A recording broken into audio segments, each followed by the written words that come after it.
என்னென்னலாம் பிரச்சனை பண்ணி கொஞ்சம் லஞ்சமா. அதுக்கு பிறகு ஒரு ஆளை பிடிச்சிக்கிட்டாங்க. யாருன்னு உங்களுக்கு தெரியும். அவரை பிடிச்சி இந்த பெரும்பான்மையை நிரூபிக்கின்ற பொழுது சட்டமன்றத்தில் எனக்கு எதிர்த்து ஓட்டு போட்டார். என் கண் முன்னே பொன்மன செம்மல் புரட்சி தலைவர் எம்ஜிஆருடைய ஆட்சி, அம்மாவுடைய ஆட்சி, இரவென்றும் பகலென்றும் பாராம ஊர் ஊரா ரத்தத்தை விரைவியா சிந்தி தனக்கு ஏற்பட்ட நோயை கூட பொருட்படுத்தாம அம்மா தமிழகம் முழுவதும் சுழன்று வந்து அண்ணா திமுக ஆட்சி அமைச்சாங்க. அந்த ஆட்சிக்கு துரோகம் விளைவித்து எட்டப்பரா இருந்து ஒருவர் எதிரிலோடு சேர்ந்து நமக்கு எதிராக வாக்களித்தார்கள். அதை கூட நம்முடைய மூத்த தலைமை கழக நிர்வாகிகள் சொன்னாங்க, வேண்டாம் ஒன்னா இணையலாம் அப்படின்னு சொன்னாங்க. அவர்களுடைய கருத்தை கேட்டு ஒன்னா இணைத்து இயக்கத்திற்கு தலைமை பொறுப்பு கொடுத்தோம். துணை முதலமைச்சர் என்ற அந்தஸ்தா கொடுத்தோம். அற்புதமான இலாக்கா கொடுத்தோம்.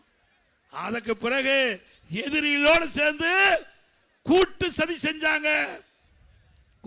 செஞ்சாங்க.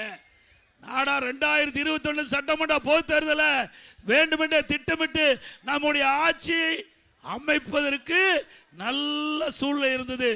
தென் மாவட்டத்தில் வேண்டுமென்றே திட்டமிட்டு சுற்றுப்பயணம் மேற்கொள்ளாம திமுக பி டீமா இருந்து வெற்றி வாய்ப்பை இழக்க செய்தார்கள். இப்படிப்பட்டவர்கள் யார் என்று அடையாளம் காட்டப்பட்டு விட்டது. காட்டிட்டாங்கல்ல. பூனைக்குட்டி வெளியில் வந்துடுது. பூனைக்குட்டி உண்மையான முகம் மக்களுக்கு தெரிந்து விட்டது. இப்ப எங்க போய் சேர்ந்திருக்கிறார்? கேவலம் இல்ல, ஒரு கட்சிக்கு ஒருங்கிணைப்பாளர் இருந்து தலைமை தாங்கி இந்த கட்சி அனைத்து இந்திய அண்ணா திராவிட முன்னேற்ற கழக தொண்டன் இரவென்றும் பகலென்றும் பாராமல் உழைத்து இவருக்கு அடையாளத்தை கொடுத்து முதலமைச்சர் என்ற அடையாளத்தை அம்மா கொடுத்து இங்க இருக்கின்ற தொண்டர்கள் நிர்வாகிகள் அனைவரும் ஒருங்கிணைப்பாளர் என்ற அடையாளத்தை கொடுத்த பிறகு இது கூட இவ்வளவு பெரிய பதவி கொடுத்த பிறகு அந்த மனிதனுக்கு ஆசை அடங்கல. எங்க போய் சேர்ந்திருக்கிறாரு? தீய சக்தி திமுக சேர்ந்துட்டான். அப்புறம் நாம அடிமையா அண்ணா திமுக பிஜேபிக்கு அடிமை, எடப்பாடி பழனிசாமிக்கு அடிமை, அமித்ஷா சொல்றதான் கேட்பார். உங்களுக்கு தான் அந்த புத்தி இருக்குது, எங்களுக்கு சுய புத்தி இருக்குது. வாய் அடக்கம் தேவை. நீங்க வாய் இருக்குது நாக்கு இருக்குன்னு எதையோ பேசுனா என்னுடைய நாக்கு வெவ்வேறு விதமா பேசும். நாங்க கூட்டணி வச்சா தப்பு, அவள் கூட்டணி வச்சா சரி. பாருங்க யாரோட கூட்டணி வச்சிருக்காரு? பாரதிய ஜனதா கூட்டணி வச்சிருக்காருல. ரெண்டு பேரும் மைக்க சரி பண்ணி எப்படி குள்ளா போடுறாங்க பாருங்க. இப்படியெல்லாம் குள்ளா போட்டு ஆட்சி தக்க வச்ச திமுக எங்களை பத்தி விமர்சனம் செய்யலாமா? நியாயமா? எப்ப பார்த்தாலும் என்னை பத்தியே பேசுறார். என்னை பத்தி தினம் அப்ப மகன் அப்புறம் சகோதரி கனிமொழி அம்மா ஏங்க இப்படி தாங்க பேசிட்டு இருக்காங்க. நாட்டை பத்தி பேசையா, என்னை பத்தி பேச என்ன பிரயோஜனம்? இன்னைக்கு அண்ணா திமுக ஆட்சியில் என்னென்ன திட்டத்தை கொண்டு வந்தோன்னு பட்டியலிடுறேன். நீ திராவிட முன்னேற்ற ஆட்சிக்கு வந்த பிறகு நீங்க முதலமைச்சரான பிறகு இந்த நாட்டு மக்கள் என்னென்ன திட்டத்தை கொண்டாதுன்னு சொல்லுங்க. இருந்தா தானே சொல்றதுக்கு. பாருங்க இப்போ உதயநிதி சொல்றார், எடப்பாடி பழனிசாமி கொத்தடுமை. யாருக்கு? திரு மோடிக்கும். முரட்டு அடிமையா, முரட்டு அடிமையா. ஏய் உங்க தாத்தா சொல்லியிருக்காரு பாரு.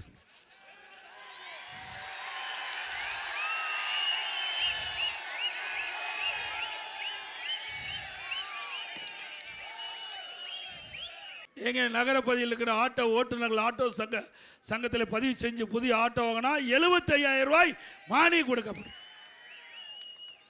அதோட இந்த நடைபாதை ஓரமாக கடை வைத்திருக்கிறவர்கள் கூட்டுறவு சங்கத்தில் வாங்கி கடன் முழுவதும் தள்ளுபடி செய்யப்படும். புதிதாக கடன் வாங்கினா எந்தவித ஜாமீனும் இல்லாமல் 2 லட்சம் ரூபாய் குறைந்த வட்டியில் அவருக்கு வழங்கப்படும். மாற்றுத்திறனாளிகள் கூட்டுறவு சங்கத்தில் வாங்கிய கடன் முழுவதும் தள்ளுபடி செய்யப்படும்.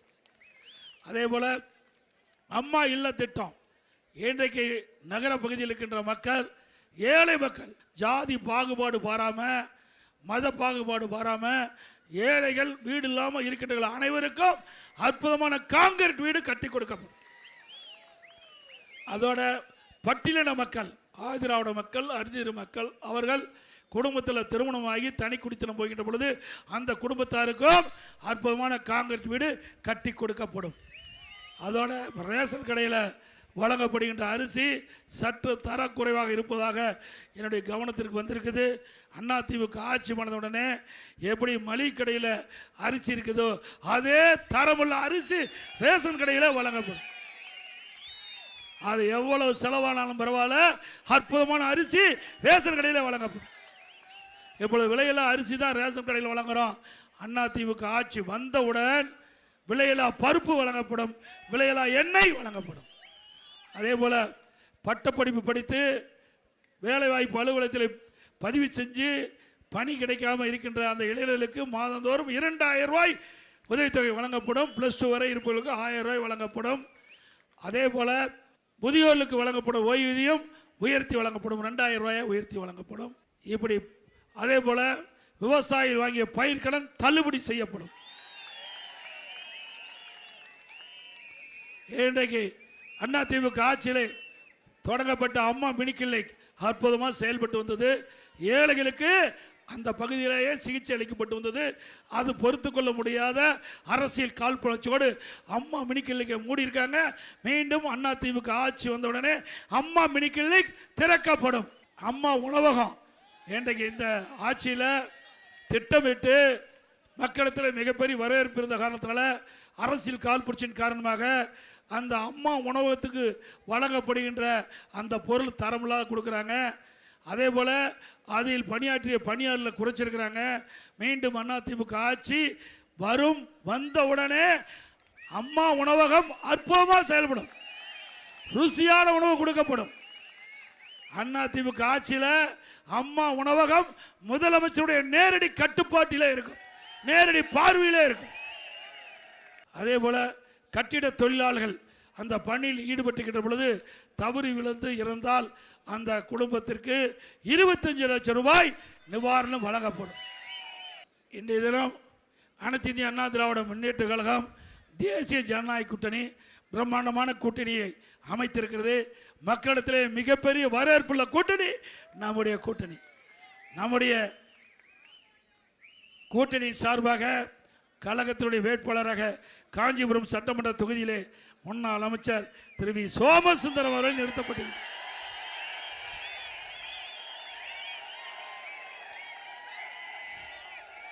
ஸ்ரீபெரும்பூர் சட்டமன்ற தொகுதியில் முன்னாள் எம்எல்ஏ திரு கே பழனி அவர்களை நிறுத்தப்பட்டுள்ளார்.